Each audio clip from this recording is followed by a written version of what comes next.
নমস্কার, শুভ সন্ধ্যা। জয়ন্ত সুর, কবি জয়ন্ত সুরের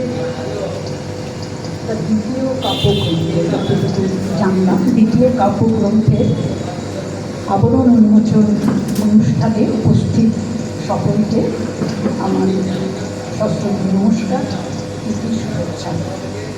এতক্ষণ পর্যন্ত আমরা পুস্তক উপলক্ষে যে আলোচনা শুনলাম বিদগ্ধ ব্যক্তিদের কাছ থেকে, তা নিয়ে দীর্ঘ আলোচনা, সেমিনার, সিম্পোজিয়াম এবং বিতর্কের অনেক উপকরণ রয়েছে এর মধ্যে।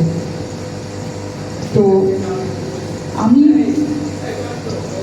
যেগুলো শুনে আমি নিজে ঋদ্ধ হয়েছি, আপনারাও শুনেছেন, তার পেছনে যদি যাই আবার এটাই প্রলম্বিত করা হয়ে যাবে।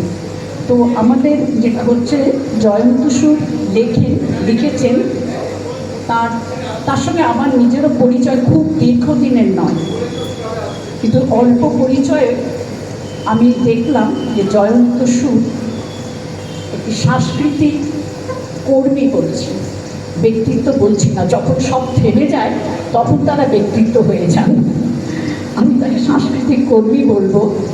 তো এটা নয় শুধু, আমার কাছে যেটা বিশেষ লাগছে সেটা হচ্ছে তাদের পরিবারটি হচ্ছে সাংস্কৃতিক কর্মী। আমরা তার বড় ছেলের গান শুনলাম, ছোট ছেলের আবৃত্তি শুনেছি। এইরকম পারিবার সাংস্কৃতিক পরিবার, এটা আমাদের জানা চেনা পরিধির মধ্যে কম। বিশেষ করে এখন তো সংস্কৃতির জন্য এটা ভারী দুঃসময়। এবং যে অধ্যাপক মিশ্র যে কবিতা দিয়ে শেষ করলেন, এরপরে আমি আর হাততালি দিতে পারলাম না, হাততালিটা এলো না। এইরকম একটা আমার পাশের দেশ চলছে, আমরা কি খুব ভালো আছি? এই সব মিলে এরকম পরিবেশের মধ্যে একটা, কিন্তু যে কথাগুলো উঠেছে সেটা কথা হচ্ছে বিলাপের সময় নয়। তো খেয়াল রস, এটা ঠিকই যে ছড়ার খেয়াল রস, সেই খেয়ালের পেছনে আবার আরেকটা কথাও উঠেছে যে ছড়ার মধ্যে অন্তর্লীন হয়ে থাকে আমাদের বহু শত শত বছর আগে ওই আগদম বাগদম, সেটা বা ইকিরমিকি চামচিকি অথবা বর্গি এলো দেশে, এগুলো চলে আসছে। আজকে আমরাও বর্গি এলো দেশে শুনেছি, কিন্তু এগুলোর ভেতরকার গবেষণা না হলে পরে তাৎপর্য বোঝা যায় না। কিন্তু তাতে বিনোদনের, শিশুর মনের বিনোদনের আনন্দ পাবার কোনো অসুবিধে নেই, সমস্যা নেই। আসলে ছড়া বিষয়টাই মানুষ প্রথম তো আগের ছবি এঁকেছে, গুহায় মনের ভাবটাকে প্রকাশ করেছে। যখন শব্দ এসেছে, শব্দের পরে যখন কথা বলা, তখন হচ্ছে ছন্দ। এবং মানুষের পুরো জীবনটাই হচ্ছে বিবর্তনের মতো। শিশুও তাই, যখন তাই মামা বাড়ি যায়, এরকম তালে তালে দিলেই সে তুলবে আনন্দ পায়। এবং এমন শিশুদের তো আমরা দেখি যারা ছড়ার বই ছবিটা দেখে ওই ছড়াগুলো বললেই বুঝতে পারে, একটা অক্ষরও জানে না। তাহলে ছড়ার যে আবেদনটা, এটা নিয়ে একটা বিশ্বজনীন, পৃথিবীর সব দেশে ছড়া, রাইম এগুলো তৈরি হচ্ছে এবং শিশুরা চিরকাল তা থেকে আনন্দ পেয়েছে। এবং আমাদের যে কথাটা বলেছেন সেটাই, যে আমাদের বাংলা সাহিত্যের প্রথম নিদর্শন যদি বলা হয় চর্যাপদ, সেই চর্যাপদ হচ্ছে ছড়া। তার মধ্যে তাদের যে সাধক তত্ত্ব সেটাকে খুব গূঢ় ভাষায় লেখা আছে, কিন্তু আপাত শ্রুতিতে সেটা ছড়াই, ছন্দবদ্ধ ছড়া। তো ছড়া আর কবিতা এ নিয়েও নানান, বললাম যে আজকের বিষয়গুলো উঠেছে খুব রিক্ত, ওই জন্য অনেক আলোচনার অবকাশ। কিন্তু ছড়া তো ছড়াকে কবিতার কুলীন অকুলীনের মধ্যে ফেলে দেওয়া হয় অকুলীনের গোষ্ঠীতে, কারণ ছড়ার মধ্যে খুব অর্থময়তা নেই। ছড়ার মধ্যে সুর আছে, ছন্দ আছে, ছন্দের দোলা আছে, ছন্দের ঝংকার আছে, সুর আছে, তো কিন্তু অর্থময়তা নেই। কিন্তু আজকে দাঁড়িয়ে বলা যাবে না যে ছন্দ অর্থময়তা নেই, কারণ না আমাদের যে কথাটা উচ্চারণ করেও সেটা নিয়ে আলোচনা হয়নি, সেটা হচ্ছে সুকুমার রায়। সুকুমার আপাত দৃষ্টে যেটা শিশুতোষ, তার ভেতরে যে কত কিছু থাকতে পারে সেটা তো তার আবোল তাবোল, তার মধ্যে কী নেই।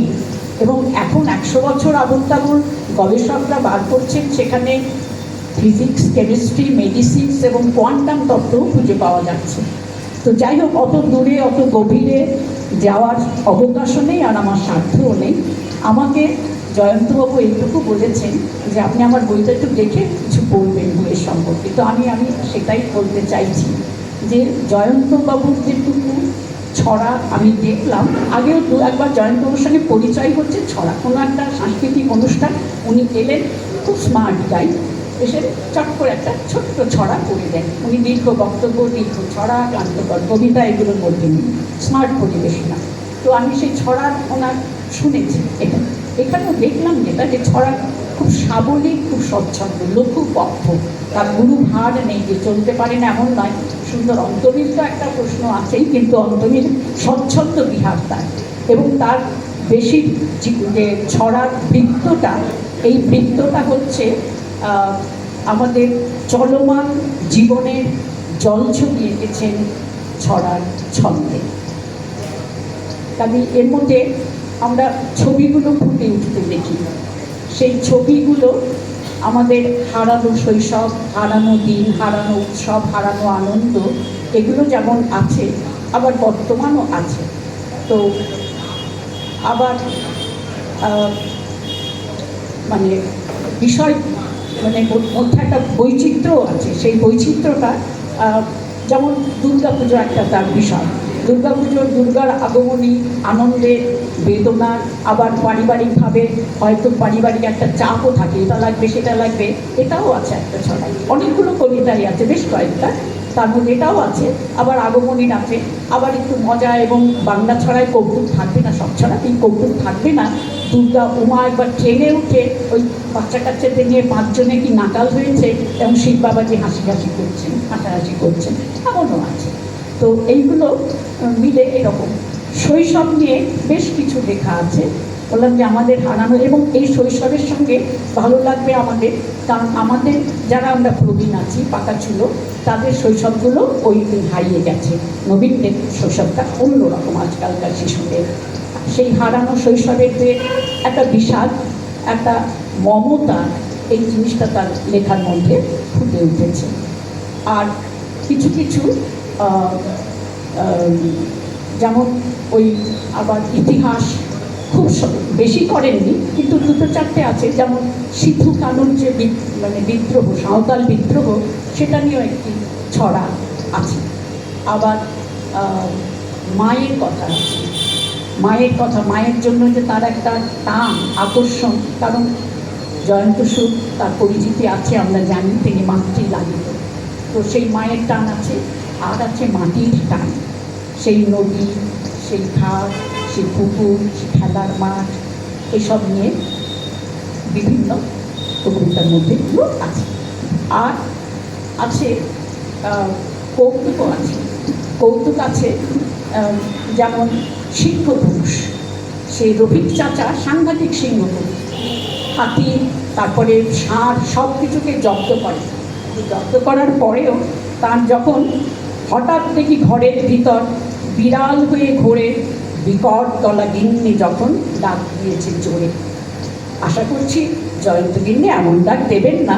এইটা করে আমার মনে হলো, বাপরে যেন সিংহিটা, রামভজনের গিন্নিটা, বাপরে যেন সিংহিটা, যেন আদর পেলাম আর কি। তো যাই হোক, আশ্বস্ত করছি যে জয়ন্তবাবুর এরকম বিল্লি হতে হবে না, এইরকম করে। আর সুমিত যে কবিতাটা বললো, এই কবিতাটা আমার নজরে এসেছে। 2টো কবিতা, বিশেষ করে 2টো ছড়ায়। একটা হচ্ছে কি জানো, শীতের, কবিতাটার নাম হচ্ছে শীতের সকালে, শীতের ভোরে। শীত নিয়ে অনেকগুলো আছে, শীতের চাদরের ওম, আরাম, শীতের অল্প অল্প রোমাঞ্চ, শীতের প্রকৃতি এবং মানুষ ঘুরে ফিরে আছে তার কবিতার মধ্যে, ছড়ার মধ্যে। তো এটা আছে, তার মধ্যে একটা আছে যে শীতের অন্য অনেক উপকরণের মধ্যে শীতের শিউলি, যারা গাছ থেকে খেজুর রস নামায়, সেই শিউলি যতক্ষণ না শীত আসবে, যতক্ষণ না গাছ কাটা হবে, যতক্ষণ না রসের হাঁড়ি নামানো হবে, ততক্ষণ শিউলি বউয়ের ঘরে কোনো জলে না। এই যে এই সংগ্রাম, এই লড়াই, সমাজের এই দিকটাকেও তিনি দেখেছেন। এটা আরেকটা যেটা বলছি, সেটি হচ্ছে ঝিনুক ঝিনুক কবিতাটার মধ্যে। ঝিনুকের থেকে মুক্ত আমরা আঙুলে পড়ি, গলায় পড়ি, কত অ্যাডস বিজ্ঞাপন দেখতে পাই, খুবই ভালো, চমৎকার মুক্ত। কিন্তু যারা জীবন পথ লড়াই করে প্রকৃতির বিরুদ্ধে সংগ্রাম করে এই মুক্ত আনে, তাদের যে লড়াইটা, তাদের সংগ্রাম, তাদের এই বেদনার লিপিটাও তিনি তুলে ধরেছেন তার ঝিনুক ঝিনুক ছটার মধ্যে। তো তার মধ্যে প্রকৃতি দেখেছেন, প্রকৃতি আবার পর্যবেক্ষণও করেছেন বিভিন্নভাবে, বিভিন্ন ধারায়। আমি এত দ্রুত পড়েছি বলে সব বলতে পারছি না, তবে 46টা কবিতা আর 26 জন শিল্পীরা তো শিল্পী, আমার সামনেই দেখছি কয়েকজনকে, শিল্পী তো শিল্পী, সেই তাদের যে ছবিগুলো অধিকাংশ ক্ষেত্রেই ম্যাচিং হয়েছে। এবং এই প্রকল্পটা আমার মনে হচ্ছে পূর্ণেন্দু পত্রী, অমিতাভ চৌধুরীরা যেরকম করেছিলেন ছবি ও ছড়া, তবে আমাদের আক্ষেপ থেকেই যাবে যে ছবিগুলো যদি রঙিন হতো তাহলে আরও মনোগ্রাহী হতো। তবে ছড়া নিশ্চয়ই তার নিজের বৈশিষ্ট্যে মনোগ্রাহী হবে। প্রচ্ছদটি সুন্দর। আমি খালি একটাই যেটা বলবো, প্রকৃতির পর্যবেক্ষণ আজকে এখন একটা পর্যাবরণ বা পরিবেশ, এটা আজকাল একটা বিষয়, জল সংকট, জল নিয়ে একটা বিষয়, এগুলো সাম্প্রতিক অত্যন্ত সমস্যা সংকট বিষয়। আমি ভালো লেগেছে আমার তার এই পর্যবেক্ষণটা। রাজপুর হরিনদী গড়িয়ার পাশে আমাদের বড় নদী ছোট হয়ে আসে, নদীটাও এখন সংকীর্ণ আমাদের জীবনের মধ্যে। ছড়া অনেক সংকীর্ণ, কবিতা সংকীর্ণ, সব কিছুই সংকীর্ণ হয়ে যাচ্ছে, কিন্তু তার মধ্যেও আমাদের এই যে একটা কী বলবো, যে জীবনের এই চলমানতা, এই প্রবাহটা, বলছিলেন বড় শিল্পী ছোট শিল্পী, বড় কবি ছোট কবি জানি না, কিন্তু মাঝখানে এরা যদি না থাকে তাহলে পরে আমাদের এই সাহিত্যের চলমানতা থাকে না, সাহিত্যের প্রবাহটা রুদ্ধ হয়ে যাবে। কারণ এই যে গ্রামের মধ্যে মানুষের মধ্যে, গ্রামীণ মানুষের মধ্যে রবীন্দ্রনাথ যে কারণে ছোটদের গ্রামের ছড়াগুলোকে সংগ্রহ করেছেন, দীনেশচন্দ্র সেন এই কাজটা শুরু করেছিলেন, দীনেশচন্দ্র উৎসাহ হয়ে তিনি নিজেও প্রচুর অনুভব করেছিলেন এবং তুলে ধরেছেন এগুলো। কাজেই গ্রাম জীবন, লোকজীবন, লোকায়তিক জীবন ছাড়া আমাদের কোনো মুক্তি নেই, সেখানটাই আমাদের প্রকাশ। এই আমরা জয়ন্ত সুরের কবিতার মধ্যে পেয়েছি। প্রচ্ছদটি অত্যন্ত মনোগ্রাহী এবং আশা করছি যারা হাতে নেবেন, হাতে পড়বেন, ছন্দের চলন এমন তরতর করে এক বসাতেই এই দুটি শেষ করা যাবে, আনন্দ পাবেন, হাতে তুলে নেবেন, এই আমার অনুরোধ, এই আমার আহ্বান। ধন্যবাদ, নমস্কার।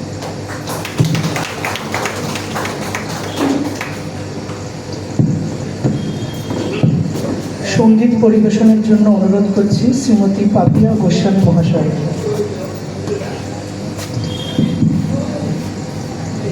নমস্কার। এখানে যারা উপস্থিত আছেন প্রত্যেককে আমার শুভেচ্ছা, শ্রদ্ধা এবং ভালোবাসা জানাই। এতক্ষণ আমি অনেক অনেক বিদগ্ধ মানুষের মাঝখানে বসেছিলাম। জয়ন্তদা এবং স্বপনদার হাত ধরে স্বপন চক্রবর্তী আমার এখানে আসা, জয়ন্তদা যে আমাকে এখানে বসিয়েছেন তার জন্য অনেক ধন্যবাদ। আমি মূলত গৃহবধূ, কিন্তু ছোট্ট থেকেই আমি গান এবং ছবি আঁকতে খুব ভালোবাসি এবং এখনও সেটা করি। তবে ইদানিং জয়ন্তদার সাথে পরিচয় আমার লেখালেখির মাধ্যমে। তো আমি প্রথমে আমার একটা লেখা পড়ে শোনাই, একদম রিসেন্ট লেখা, তারপর একটা গান শোনাচ্ছি। কবিতার নাম তোমার জন্য। তোমার জন্য খুলে দিলাম আকাশ তোমার সুখ, সেই বাতাসের মধুর সুখে ভাসবে তোমার মুখ। সাগরের ঢেউ ভিজিয়ে দেবে পায়ের পাতা দুটি, মুক্ত ছাড়া হাসির ধারায় অশেষ দুঃখের ছুটি। তোমার জন্য বিছিয়ে দিলাম শূন্যের মাঝে তারা, হিমেল হাওয়ার ওড়না গায়ে হবে সে হারা। তোমার জন্য ঝর্ণা দিলাম উথাল নদীর মাঝে, নীলিমা নীল ছায়া গড়ায় রূপসাগরের ভাঁজে। তোমার জন্য জোছনা দিলাম স্বর্ণরেণু আলো, ঘুচিয়ে দিলাম অন্ধরাতের নিকষ কারু কারু। তোমার জন্য মিনতি জানাই পরমাত্মার কাছে, মনির মানুষ আমার যেন পরম সুখে বাঁচে। কালো আধার খুঁজে আবার জীবন আসুক ফিরে, শরৎ শিউলি ঝরে পড়ুক মুক্ত নদীর তীরে। শীতের সোনা রোদ্দুর থাক তোমার শরীর জুড়ে, জীবনের পথে ছন্দ ফিরুক বাজুক মধুর সুরে। এবার আমি একটু রবীন্দ্রসঙ্গীত পরিবেশন করছি। এখন তো বর্ষার সময়, বর্ষার যে কোনো গান গাওয়াই যায়। আচ্ছা, আমি একটি বৈতারিক গান শোনাচ্ছি। আজি ঝরে রাতে তোমার অভিশাপ, পরাণ সখা বন্ধু হে আমার। আজি ঝরে রাতে তোমার অভিশাপ, পরাণ সখা বন্ধু হে আমার। আকাশ কাঁদে হতাশ,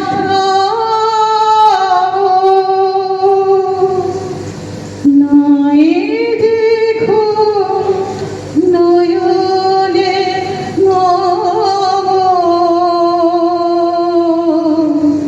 আকাশ কাঁদে হতাশ, নাই দেখো নয়নে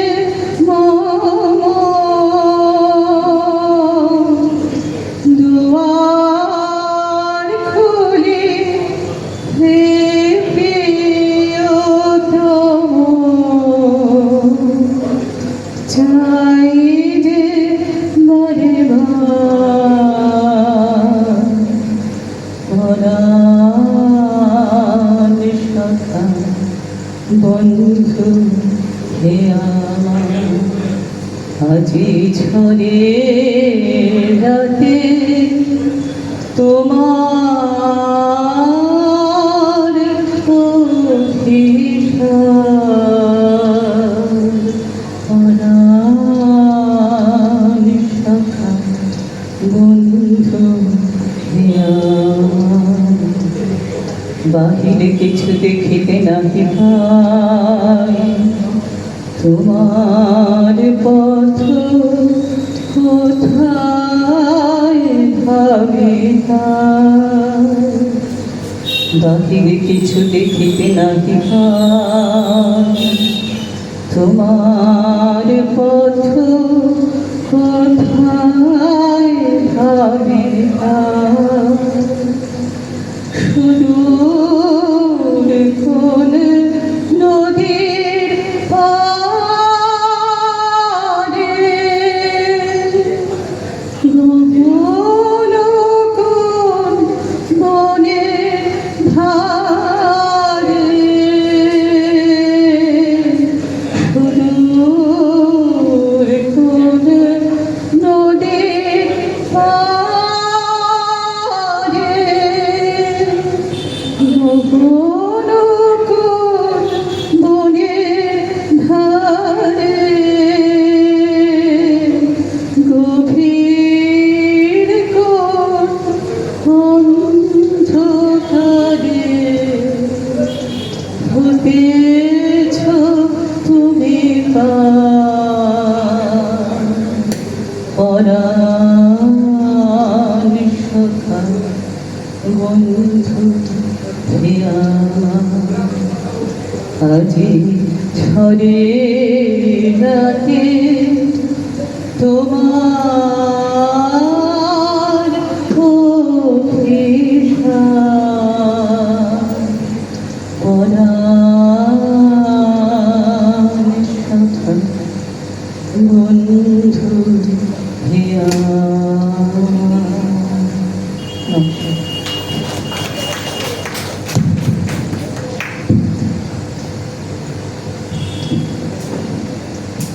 সত্যি এই সঙ্গীতানুষ্ঠান আমাদের আজকের এই আলোচনা সভাকে একটা নতুন মাত্রায় পৌঁছে দিয়েছে। এবার ডেকে নেব শ্রীকান্ত দাস মহাশয়কে, অঙ্কন শিল্পী এবং শিক্ষক শ্রী শ্রীকান্ত দাস মহাশয়।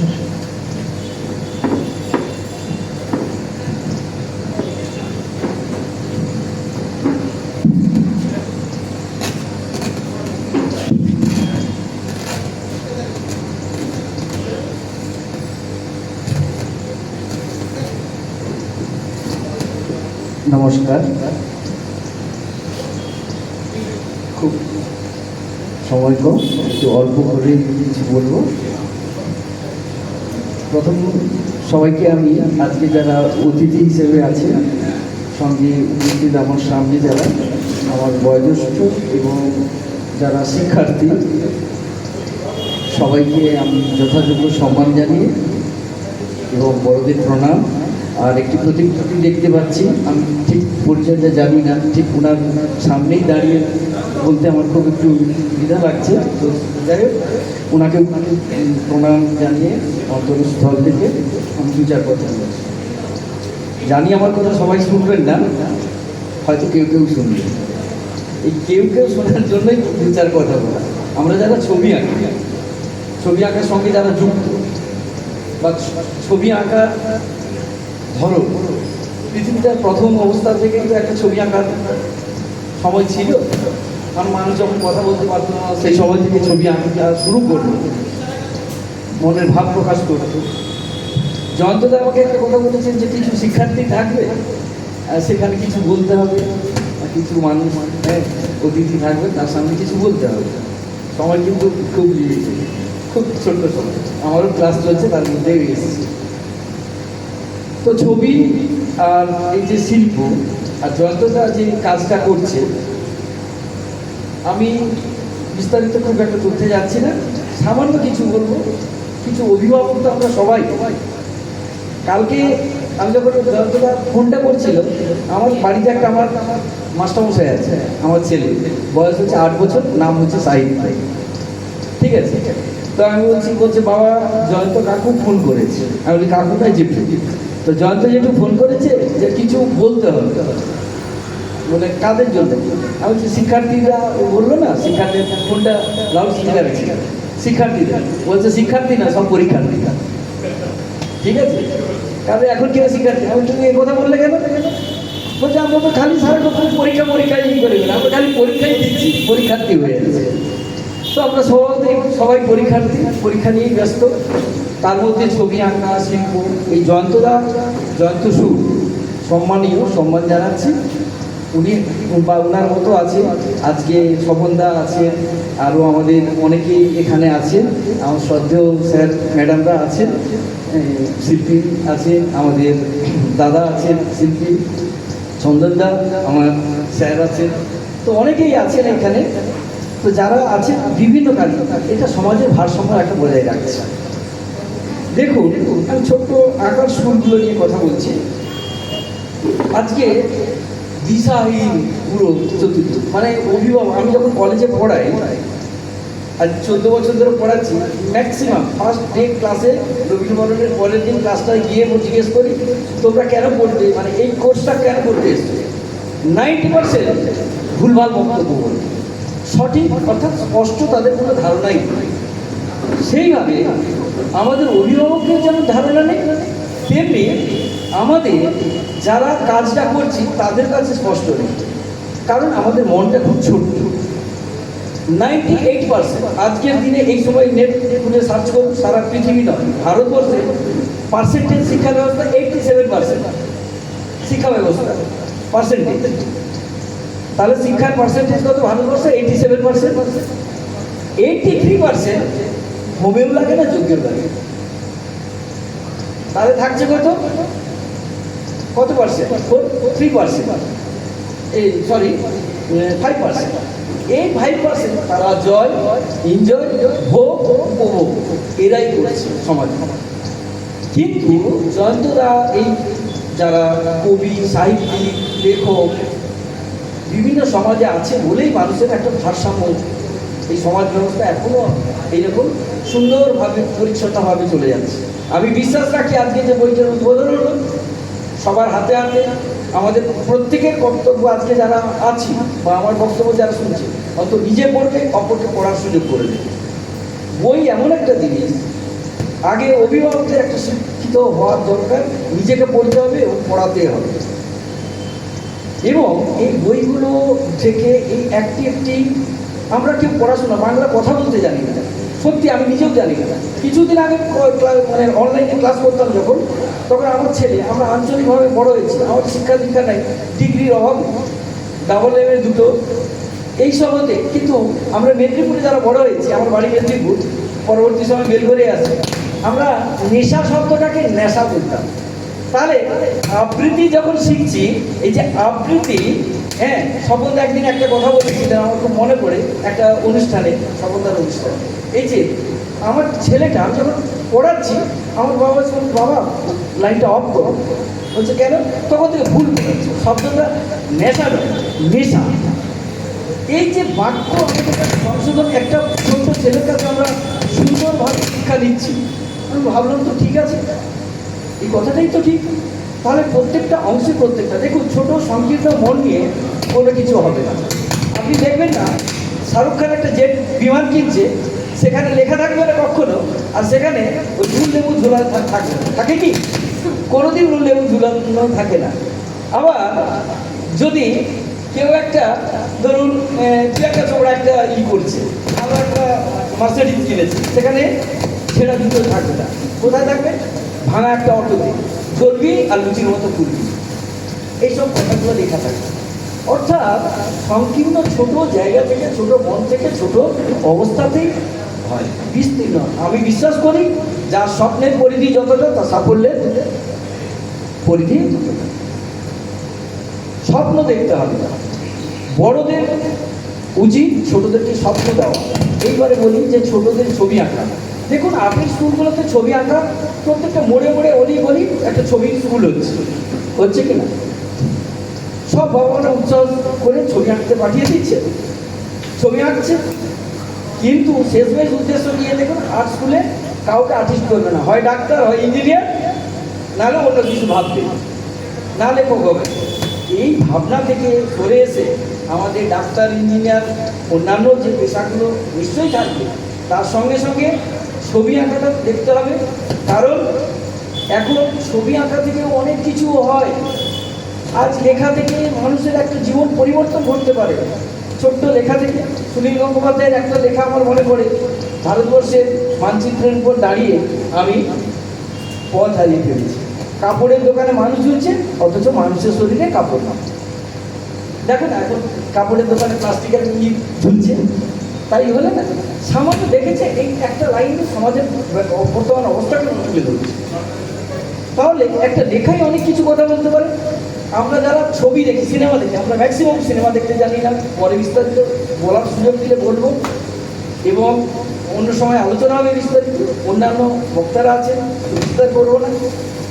তো লেখা আঁকা আপনারা নিশ্চয়ই আঁকতে পাঠাবেন, উদ্দেশ্যহীনভাবে নয়, স্বপ্ন তাদের দিন, সংস্কৃতি মনস্ক করুন, তারা সংস্কৃতি নিয়ে বড় হোক, চিন্তাভাবনার গভীরের মধ্যে নিজেকে মানুষ করে তুলুন, এই আত্মবিশ্বাস এখন আমি আগামী দিনের জন্য রাখবো। আমরা যারা আঁকার সঙ্গে যুক্ত, লেখার সঙ্গে যুক্ত, সমাজে এই কাজটা আমরা আমার যতদিন জীবন থাকবে কাজটা চালিয়ে যাব। এবং যারা এখানে উপস্থিত আছেন সবাইকে যথাযোগ্য সম্মান, প্রণাম, অভিনন্দন জানিয়ে, এবং আমাদের কিছু শিক্ষার্থী যারা পরীক্ষার্থী আছে ওদের সামনের দিনে আরও বিস্তারিত বলবো। এই বলে আমার বক্তব্য শেষ করছি। নমস্কার, সবাই ভালো থাকবেন।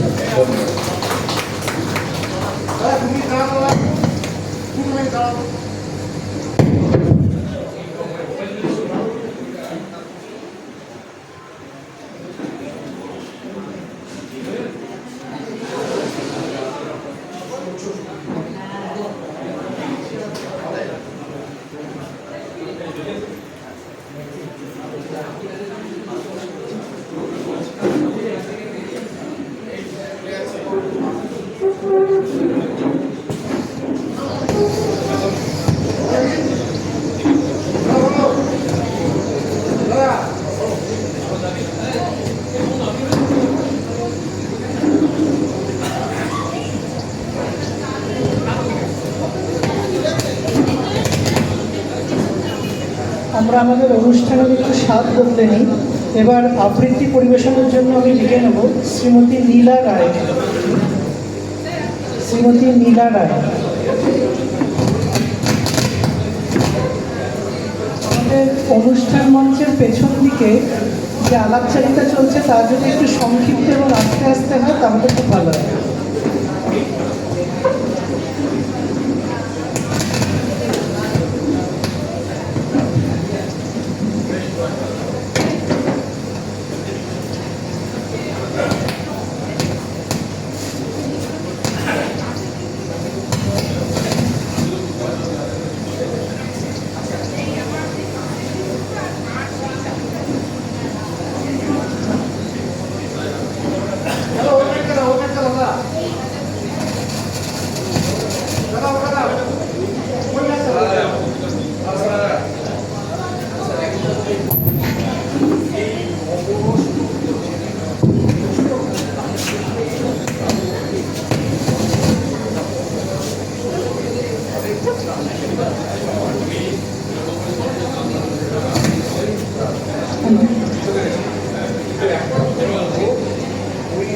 নমস্কার, শুভ সন্ধ্যা। আজকে জয়ন্তদার ডাক দিয়ে এখানে এসে সত্যিই খুব ভালো লাগলো। এখানে অনেক গুণীজনের সুন্দর কথা শুনে ভীষণ সমৃদ্ধ হলাম। জয়ন্তদার আগের বইয়ের আমি দুটো কবিতা পড়ছি।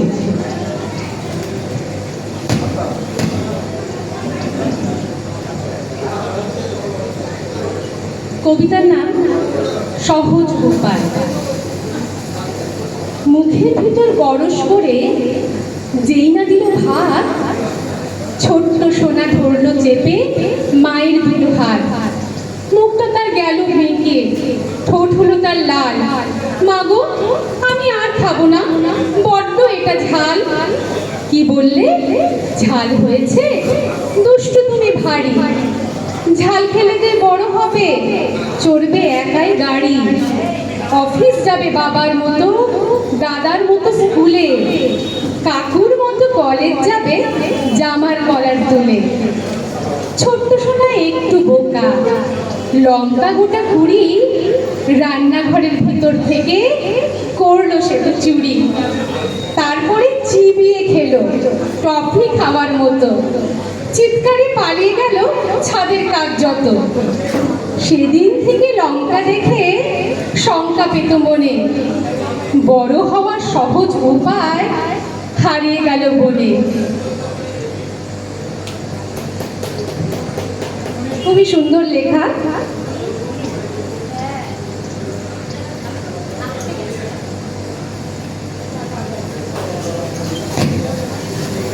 তার আরেকটি কবিতা রক্তদান। প্রতি মাসে রক্ত দিন, লাগবে খুব কাজে। থাকুন বেঁচে হিরো হয়ে লক্ষ বুকের মাঝে। রক্ত হলো শক্ত জিনিস, যাই কি পাওয়া গেছে? এমন জিনিস সেটা শুধু তোমার কাছে আছে। কত লোকের রক্ত গেছে, রক্ত যদি ধরে, রক্ত ছাড়া একটি লোক যায় কি বুঝি মরে? তাই বলছি, সুযোগ পেলে করুন তাকে দান। আসছি আমি বাড়ি গিয়ে, করতে হবে স্নান। যেই না ওঠা অমনি এসে ধরলো কিছু লোক। 99 দাঁড়িয়ে আছি, সেঞ্চুরিটা হোক। রক্ত দিতে হবে শুনে পরের মাথা ঘুরে। ভাষণ টাষণ হারিয়ে গেল অনেক অনেক দূরে।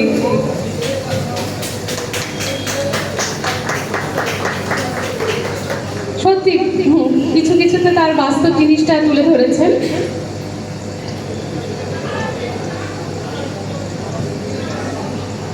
এবার আমার একটু কবিতা বলে আমি শেষ করছি।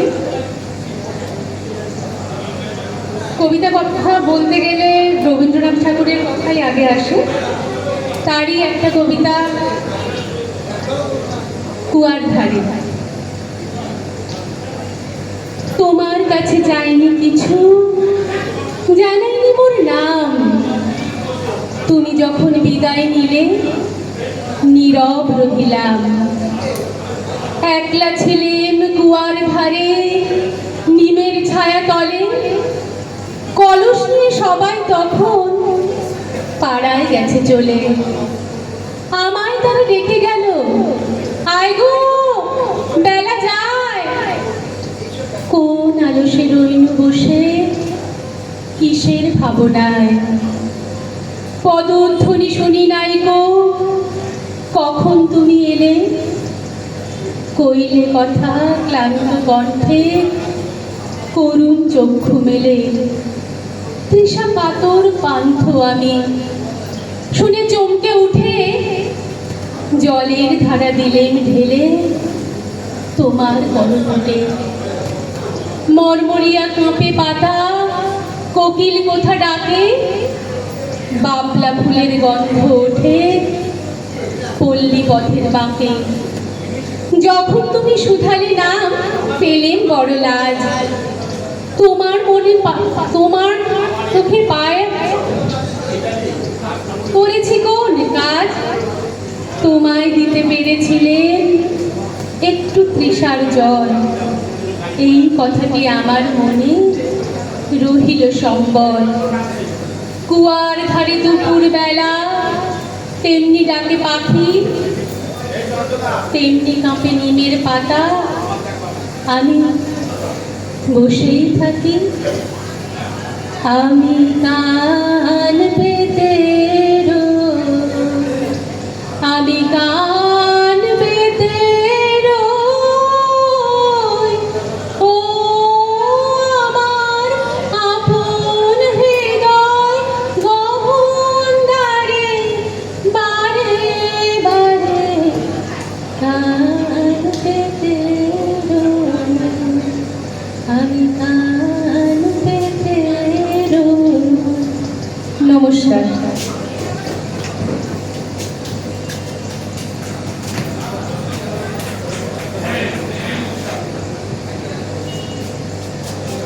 আমাদের কখনো কখনো মূল সভামঞ্চের বাইরেও মনে হচ্ছে আরেকটি সভা চলছে, সেটি যতটা না চলে ততটাই মঙ্গল। তাতে যারা যে সমস্ত শিল্পীরা তাদের আজকে অনুষ্ঠানে আসছেন আর কি, তাদের পরিবেশনে বিশেষ বাধাপ্রাপ্ত হচ্ছেন, তারা ডিস্ট্রাক্টেড হয়ে যাচ্ছেন অনেকটাই। এটা একটা অনুরোধ যে আপনারা মূল সভা মঞ্চের কাছাকাছি আপনাদের আলাপচারিতা করবেন না। এবার ডেকে নিচ্ছি আবৃত্তি পরিবেশনের জন্য শ্রী বিশ্বনাথ পালকে। শ্রী বিশ্বনাথ পাল।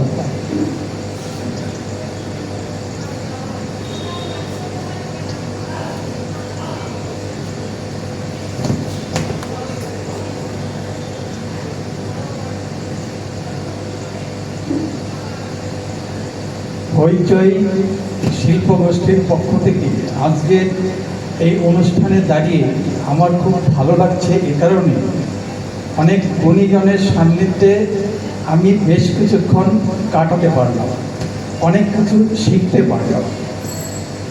জয়ন্ত সুরে ছড়া আমার কাছে বরাবরই ভালো লাগে, আমি পড়ি, জয়ন্ত সুরের ছড়াগুলো আমি পড়ি। বিভিন্ন পত্রিকায়, বিভিন্ন সোশ্যাল মিডিয়াতে যে ছড়াগুলো প্রকাশিত হয় সেগুলো আমার পড়তে খুব ভালো লাগে। জয়ন্ত সুরের এই ছড়াগুলো আমি আগেও পড়েছি। যে আগের যে বইটা আছে, যে সারাটা বেলা ছড়ার খেলা, এই বই থেকে ছড়াগুলো আমি পড়েছি। আজকে যে নতুন বইটা প্রকাশিত হলো সেই বইয়ের ছড়াগুলো আমি আগামী দিনে পড়ব। আমি এই বইয়ের সার্থকতা আমি সবসময় কামনা করছি। জয়ন্ত সুরের যে ছড়া আমি একটা পড়ছি, ভূতের ছবি। ভূতের ছবি আঁকবো বলে যেই করেছি তার, অন্য দেখি জানালা দিয়ে ভূত বাবাজির না। চোখে তাহার আগুন জ্বলে মূলোর মতো দাগ, কুলোর মতো কান দুটি তার, ঝাঁটার মতো হাত। বলল আমায় নাকি সুরে, যতই তুমি ভাবো আঁকবে ছবি ভালো করে, নইলে তোমায় খাবো। রইল পড়ে ভূতের ছবি, রইল পড়ে খাতা, ঘুম ভাঙল সকালবেলা, ডাকছে দেখি মাতা। আমি আরেকটি ছড়া পড়ছি। এখানে এই গুণীজনদের কথায় আমি আরেকটা জিনিস জানতে পারলাম, সেটা হচ্ছে যে সব ছড়াকারী কবি, অথচ সব কবি ছড়াকার নয়। আমরা যেমন পড়েছিলাম সব খারি খারক, অথচ সব খারক খার নয়। তো আজকে এই ব্যাপারটা আমি জানতে পারলাম যে সব ছড়াকারী কবি, কাজেই জয়ন্ত সুরকে আমি কবি বলেই অভিহিত করি। ভূতেদের এক্সচেঞ্জ।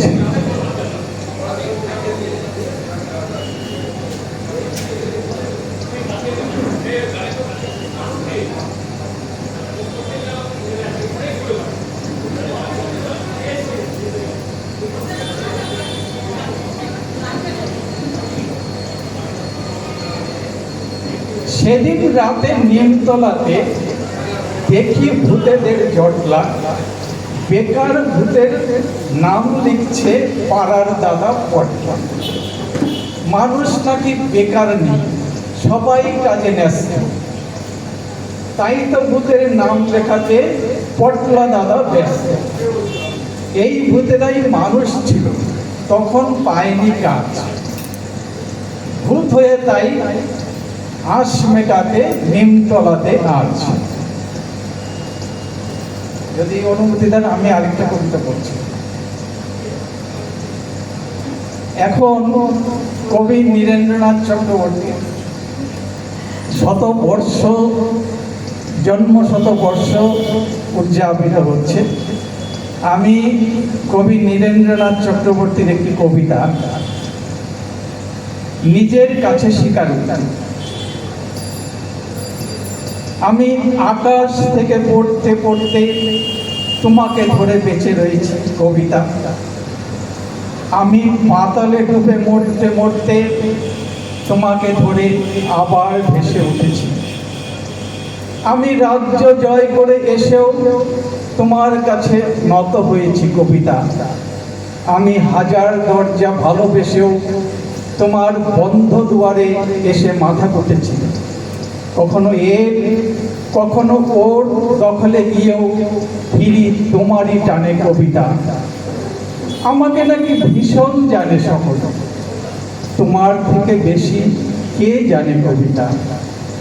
আমি ভিড়ের মধ্যে ঘুরে বেড়াই, গোপন রাখি সকল সুখ কবিতা। আমি শ্মশানে ফুল ঘটাবো, তাই তোমার বুকে চেয়েছি ঢেউ রটাতে। আমি সকল সুখ মিথ্যে মানি, তোমার সুখ পূর্ণ হোক কবিতা। আমি নিজের চোখ উপড়ে আনি, তোমাকে দিই তোমার চোখ ফোটাতে। তুমি তৃপ্ত হও, পূর্ণ হও, জালো ধুলো জালো ধুলো কবিতা। আমি আকাশ থেকে পড়তে পড়তে তোমাকে ধরে বেঁচে রয়েছি কবিতা। আজকে এই হইচই শিল্পগোষ্ঠীর পক্ষ থেকে এখানে কিছু বলতে পেরে আমার খুব ভালো লাগছে।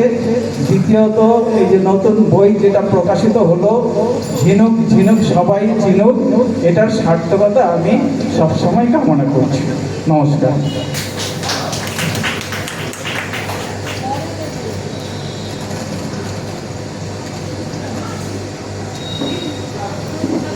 সঙ্গীত পরিবেশনের জন্য ডেকে নিচ্ছি শ্রীমতী সুস্মিতা জানা চক্রবর্তী মহাশয়।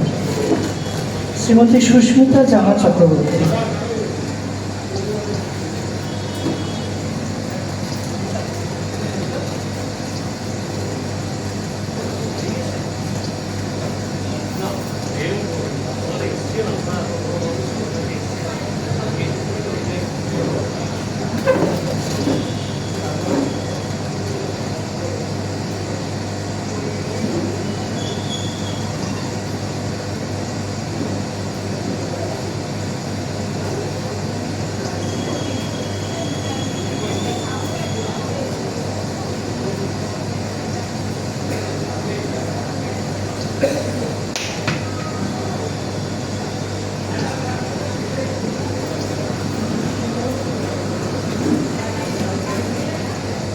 Bluetooth mode.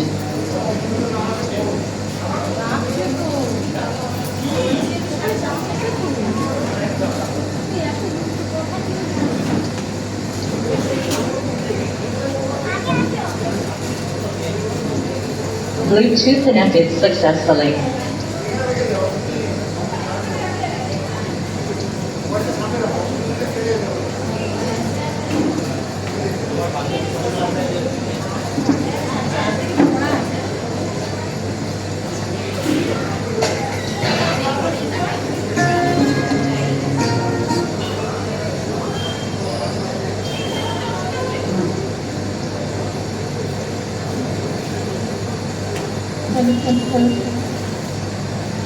শুভ সন্ধ্যা। মঞ্চে উপবিষ্ট এবং যারা এখানে সকলেই উপস্থিত আছেন সকলকে সম্মান এবং শ্রদ্ধা জানিয়ে আমি একটা গান পরিবেশন করছি।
শ্রীমতী সুস্মিতা জানা চক্রবর্তীর সঙ্গে গলা মিলিয়েছেন শিশু শিল্পী স্বপ্নাক্ষী রায়চৌধুরী।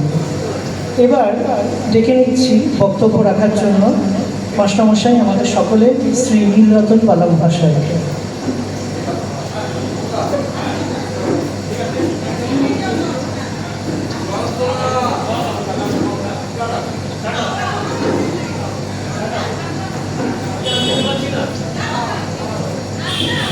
আজকে এই পুস্তকের উন্মোচন মেলা ক্ষেত্রে যারা উপস্থিত হয়েছেন সকলকে আমার পক্ষ থেকে শ্রদ্ধা জ্ঞাপন করছি। এই অনুষ্ঠানের সভাপতি শ্রী বিমলকান্তি দাশগুপ্ত এবং লেখক বন্ধু জয়ন্ত সুর মহাশয়। ঝিনুক ঝিনুক সবাই চিনুক যে কাব্যগ্রন্থের উন্মোচন হলো, আমি বলবো ওই ঝিনুকের মুক্তটাকে পড়ে পড়ে খুঁজুন। ওর ভিতরে প্রচুর মুক্ত আছে। এটা পড়ে আগামী দিনে জয়ন্ত সুরদের মতো মানুষদের আর একটু উৎসাহিত করুন, আর একটু তাদেরকে বেগবান করুন। এটাই শুধু আমার আবেদন। আজকের এই সভায় যারা থেকেছেন সবাইকে আমার পক্ষ থেকে আর একবার শ্রদ্ধা ও অভিনন্দন জ্ঞাপন করছি। নমস্কার।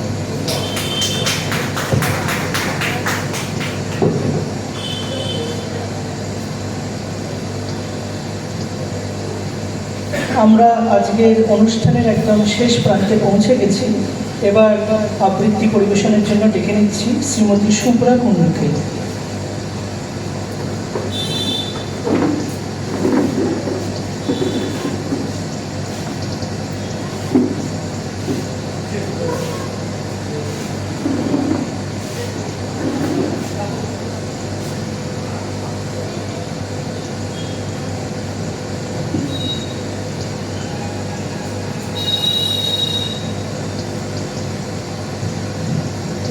নমস্কার, শুভ সন্ধ্যা। মঞ্চে উপবিষ্ট আজকের অনুষ্ঠানের সভাপতি মহাশয় এবং ম্যাডাম শ্রীমতী দাশগুপ্ত এবং আরও যেসব অতিথি অভ্যাগত আছেন তাদের সকলকে আমি যথাযোগ্য সম্ভাষণ জানিয়ে এখানে আজকে যে কবিতার প্রকাশনার জন্য আমরা এসেছি সেই সম্পর্কে দুই একটা কথা বলে আমি জয়ন্তবাবুর লেখা কবিতা একটা পড়ব। জয়ন্তবাবুর সঙ্গে আমাদের খুব বেশি দিনের পরিচয় নয়।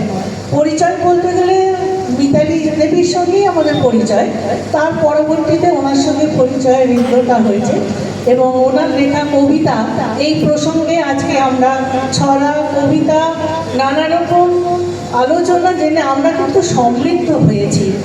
এবং সভাপতি মশাইয়ের একটা কথা আমার মনে খুব দাগ কেটেছে, আমরা সকলেই অল্প বিস্তর কবি। কিছু কিছু কবিতা আমাদের মনের মধ্যে কিন্তু কখনো কখনো এসেই যায়। আর রবীন্দ্রনাথ যাকে বলেছেন কবিতা তার জীবনের সমস্ত গভীর সত্যের একমাত্র আশ্রয়স্থল। আর ইংরেজ কবি ওয়ার্ডসওয়ার্থ বলেছেন poetry is the spontaneous overflow of powerful feelings. It takes its origin from emotion recollected in tranquility. এই ইমোশন, এই আবেগই তো আমাদের কবিতা লেখায় উদ্বুদ্ধ করে। আমরা দেখছি জয়ন্তবাবুর যে আগের কবিতার বই সারাটা বেলা ছড়ার খেলা, এর থেকে একটা কবিতা আমি পড়ছি।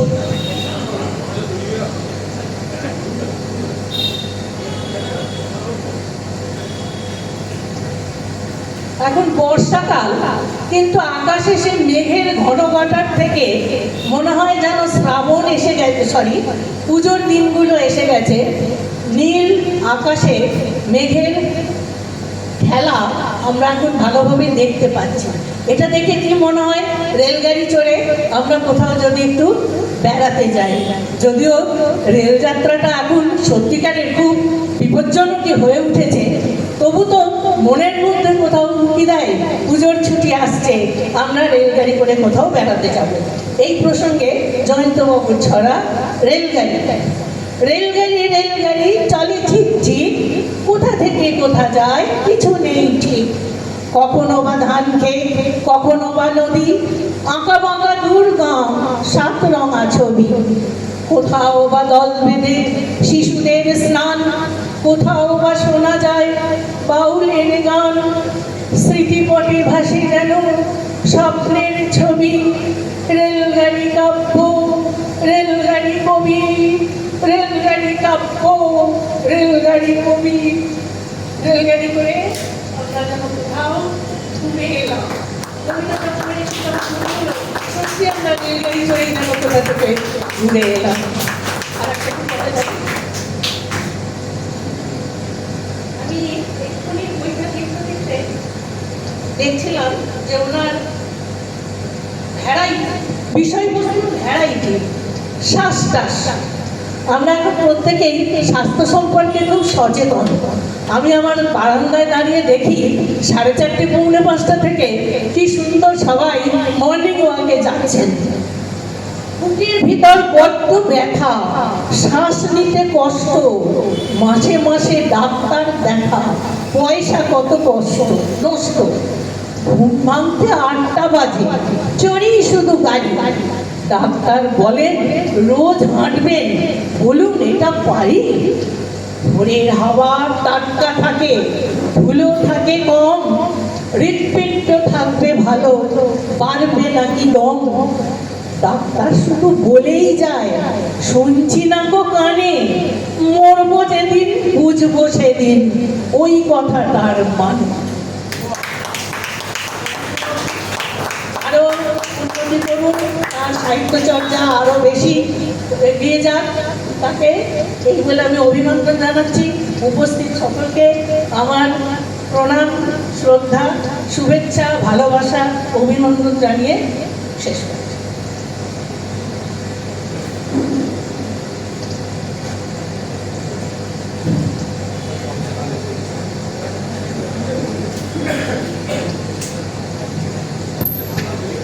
আবৃত্তি পরিবেশনের জন্য ডেকে নিচ্ছি শ্রী স্বপন চক্রবর্তী। শ্রী স্বপন চক্রবর্তী।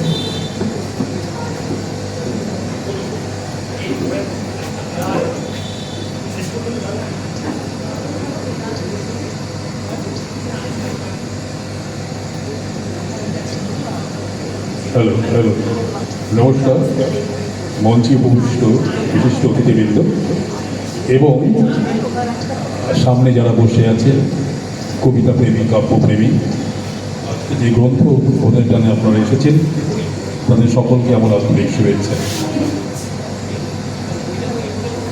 আমি যেহেতু জয়ন্ত সুরের একটি কাব্যগ্রন্থ আজকে উদ্বোধন হলো, জয়ন্ত আমার অনুজ প্রতীক, প্রথমে তার একটি ছড়া আমি শোনাচ্ছি। জয়ন্ত শুধু এখানেই গণ্ডি নাই, গত সপ্তাহে সম্ভবত সুখবর পত্রিকায় ওর একটা ছড়া বেরিয়েছিল। সুখবর পত্রিকায় ওর একটা ছড়া বেরিয়েছিল এই গত সপ্তাহে, সেই ছড়াটাই আমি আগে শোনাচ্ছি। যদি আসে বর্ষা, যেহেতু এটা বর্ষাকাল, ছড়ার নাম ছিল যদি আসে বর্ষা। কেউ যায় বাজারে, কেউ যায় কর্মে, ধূপ ধুনা নিয়ে যায় যার মতি ধর্মে। কেউ যায় বই হাতে, যায় কেউ ব্যাংকে, কেউ যায় ছেনি হাতে জল দিতে ট্যাঙ্কে। কেউ যায় রুগীর সাথে, কেউ দেয় বৃদ্ধে, সব্বার ছোটাছুটি কবি থেকে বৃদ্ধে। মিল আছে একটাই, দর দর ধর্ম, রোদে যারা বার হয় বোঝে তার মর্ম।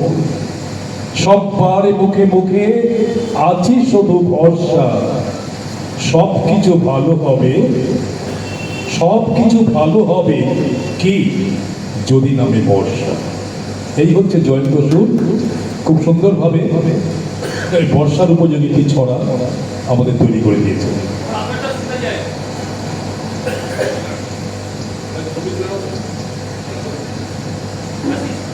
আমি নিজের একটা লেখা বলছি এবার।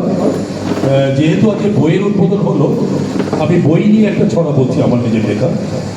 ছড়ার নাম বই চাই। বই কেন চাই, বইয়ের কি প্রয়োজন, এটা তো আমাদের জানা দরকার, প্রত্যেকেই জানি। তো তবু অনেকে বইকে অবহেলা করি, বইকে দূরে সরিয়ে রাখি, বইকে কাছে টেনে নিতে পারি না, ভালোবেসে বুকে নিতে পারি না। এটাই আমাদের একটু কি বলবো দোষ।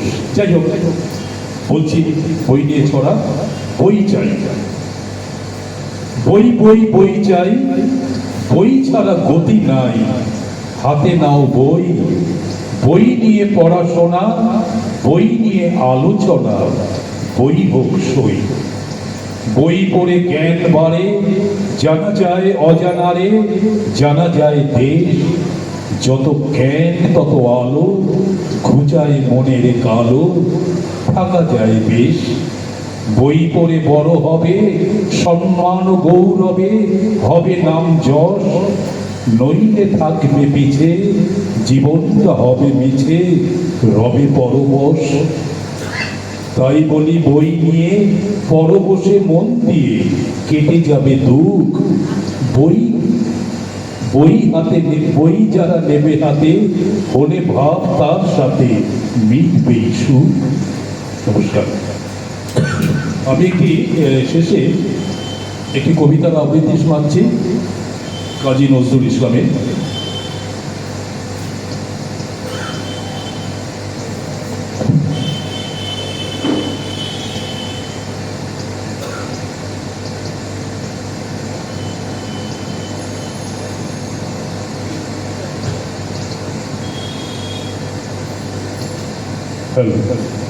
কাজী নজরুল ইসলামের কবিতা হে সর্বশক্তিমান।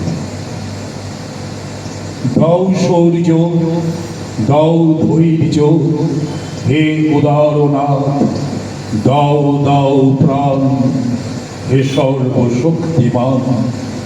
দাও অমৃত মৃত জনে, দাও ভীত চিত জনে, শক্তি অপরিমাণ, হে সর্বশক্তিমান। দাও স্বাস্থ্য, দাও আয়ু, স্বচ্ছ আলো, মুক্ত বায়ু, দাও চিত্ত অনিরুদ্ধ, দাও শুদ্ধ জ্ঞান, হে সর্বশক্তিমান। দাও দেহে দিব্য কান্তি, দাও গেহে নিত্য শান্তি, দাও পুণ্য প্রেম ভক্তি, মঙ্গল কল্যাণ, হে সর্বশক্তিমান। ভীতি নিষেধের ঊর্ধ্বে স্থির, রহি যেন চির উন্নতশীল, যাহা চাই যেন জয় করে পাই, গ্রহণ না করি দান।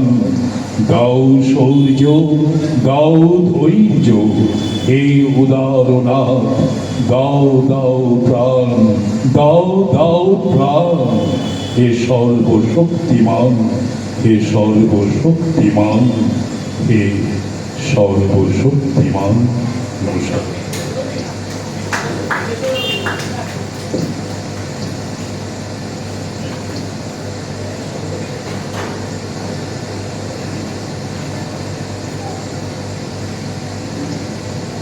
আমরা অনুষ্ঠানের একদম শেষ লগ্নে পৌঁছে গেছি। নিজের কাজের সাময়িক বিরতি দিয়ে সৌম্যদীপকে ডেকে নিচ্ছি সৌম্যদীপ সুরকে আবৃত্তি পরিবেশনের জন্য।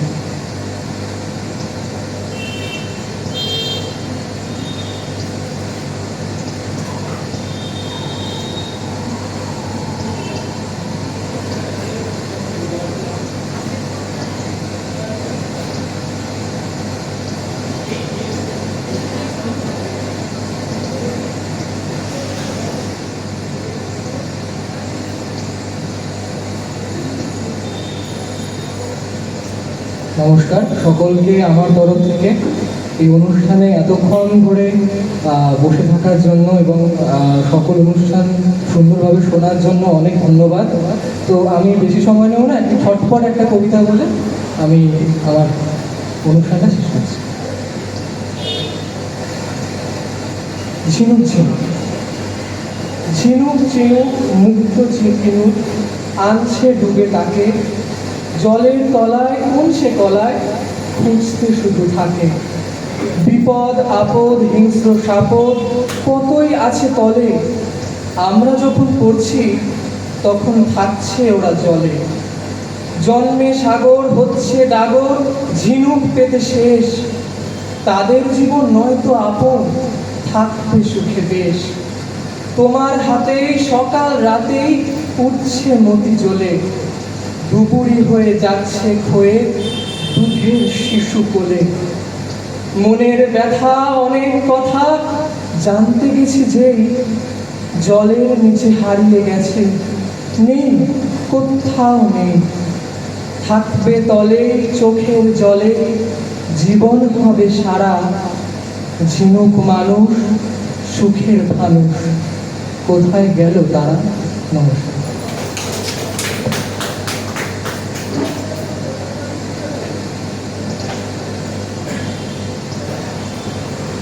ফেসবুকে দেখেছিলাম কিছুদিন আগে কবি জয়ন্ত সুর লিখছেন যে এই যে আমাদের মোবাইল অ্যাডিকশান, এই অ্যাডিকশান থেকে বেরোতে গেলে একটা বিকল্প সংস্কৃতির প্রয়োজন। তার জন্যে কবিতা, তার জন্যে গল্প, তার জন্যে বিভিন্ন লেখালেখির সংস্পর্শে আসে। এর বাইরে দেখেছি তাকে যে আমাদের এই বেলঘড়িয়া নিমতার বিভিন্ন অঞ্চলে সাময়িক বুক স্টল প্রতিষ্ঠা করে সাধারণ পথচলতি মানুষের কাছে বিভিন্ন কবি সাহিত্যিকদের লেখা পৌঁছে দেওয়ার একটা আন্দোলন তিনি দীর্ঘ সময় ধরে চালিয়ে যাচ্ছেন। তার কবিতা পাঠ করা হলো, তার আগের যে বই প্রকাশ হয়েছিল, এবারে আজকে যে বই প্রকাশ হলো সেই কবিতাগুলি পাঠ করা হলো। কিন্তু তার মুখ থেকে তার কথাগুলি এখনও শোনা আমাদের বাকি আছে। তাই যে ডেকে নিচ্ছি শ্রী জয়ন্ত সুর, কবি জয়ন্ত সুর মহাশয়কে।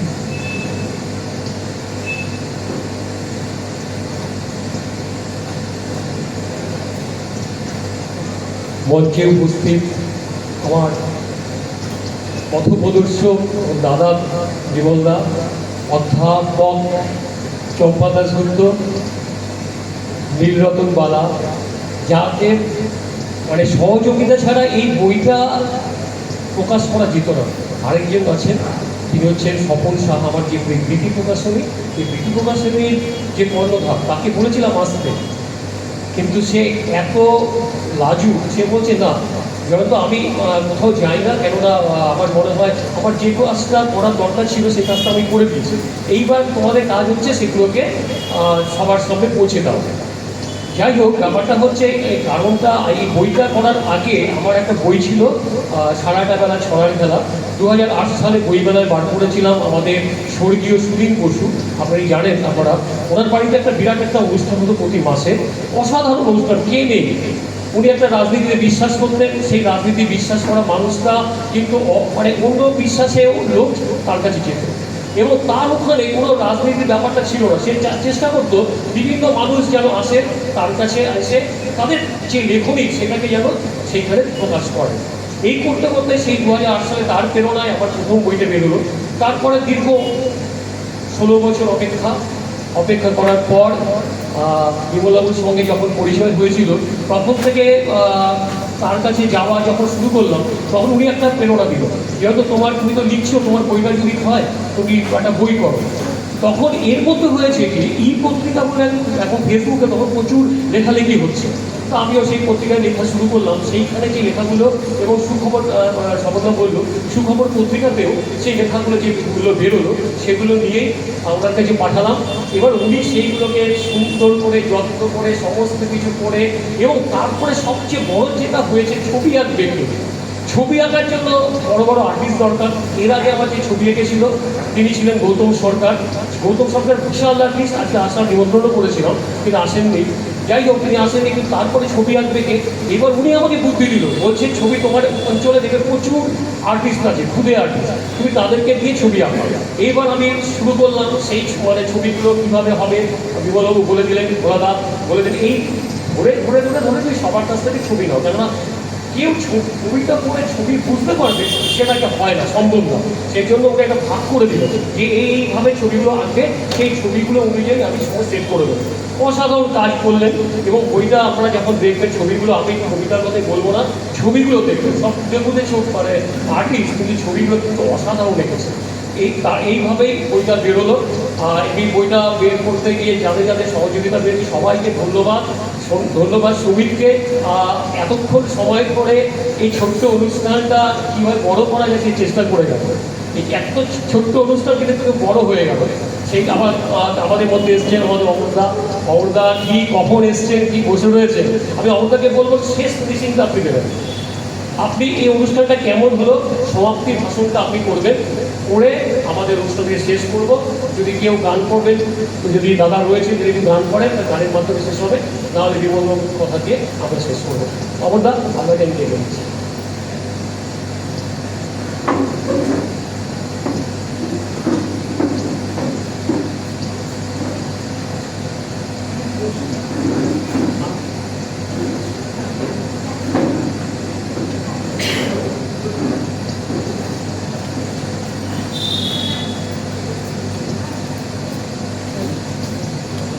উপস্থিত আছেন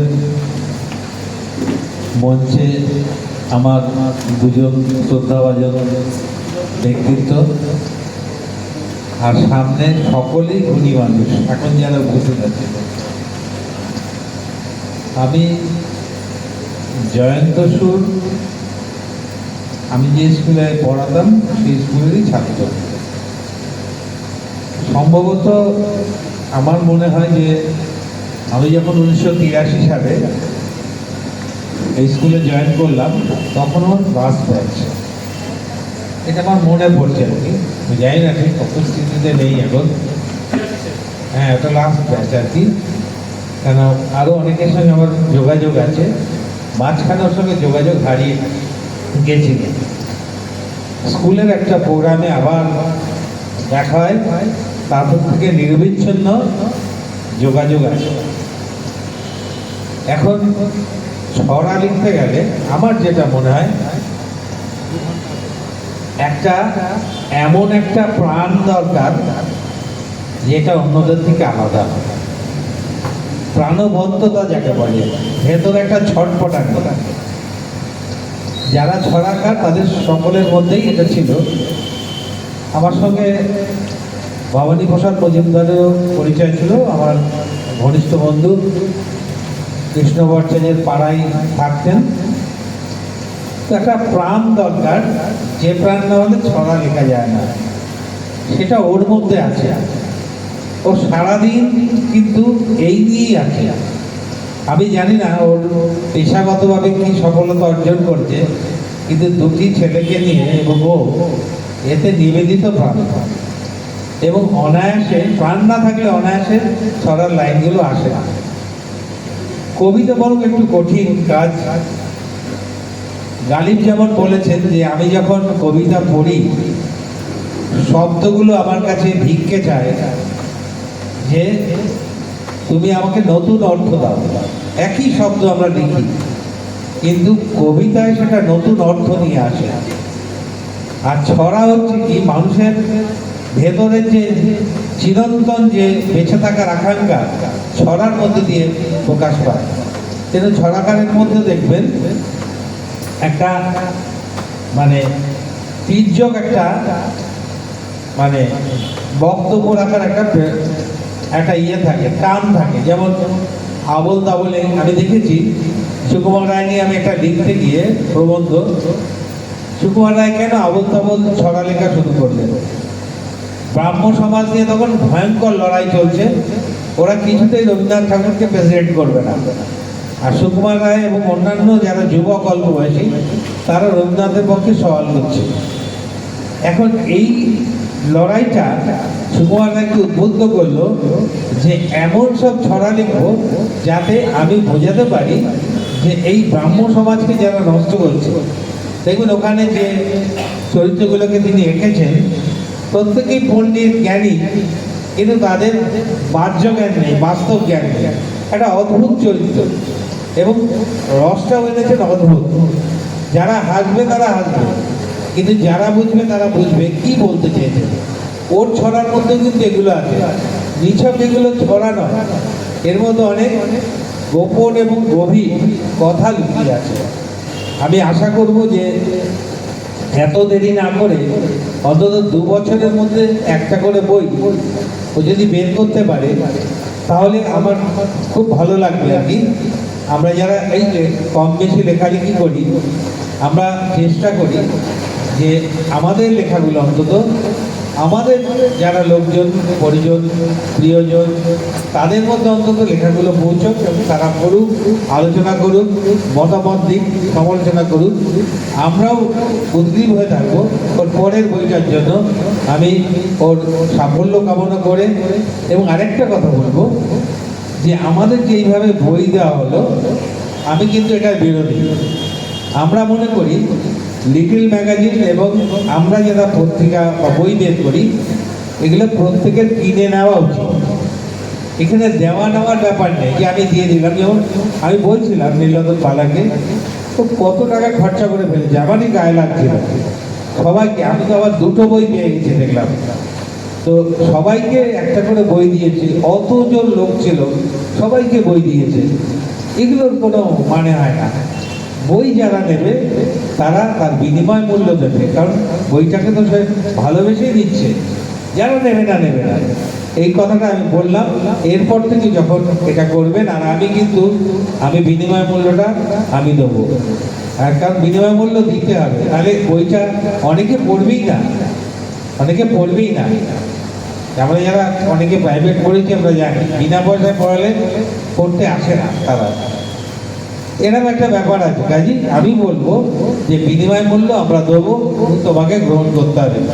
এবং যারা উপস্থিত আমরা সকলে মিলে খুব সুন্দর এই সন্ধ্যা উপভোগ করলাম, এবং যারা তোমাকে সাহায্য করেছে তাদের সাহায্য নিয়ে পরবর্তী বইয়ের জন্য তুমি প্রস্তুত হও, প্রয়োজনে আমরাও এগিয়ে আসবো। এই কথা বলে সকলকে আমার পক্ষ থেকে শ্রদ্ধা, ভালোবাসা এবং প্রণাম জানিয়ে আমার কথা শেষ করছি।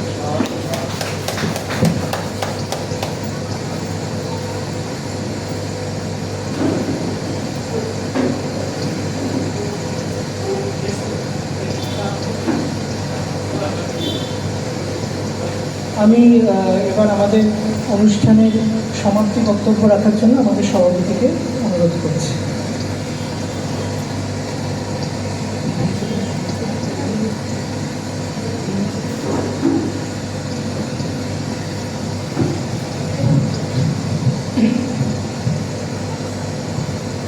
সব যজ্ঞেরই তো পুরোহিত লাগে, সে শুরু করে মন্ত্রতন্ত্র করে, তারপরে গৃহস্থ উপভোগ করে।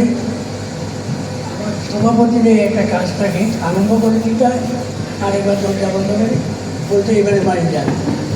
তো যাই হোক, সুন্দর অনুষ্ঠান হয়েছে, সবাই সম্পৃক্ত হয়েছে। যেই অনুষ্ঠানে যেটুকু ভালো লেগেছে, যা আনন্দ আপনারা পেয়েছেন, সেটা নিয়ে বাড়ি যাবেন। আর যে অংশটুকু খারাপ লেগেছে, সেটা সভাপতির অযোগ্যতার জন্য তার সাথে ধন্যবাদ।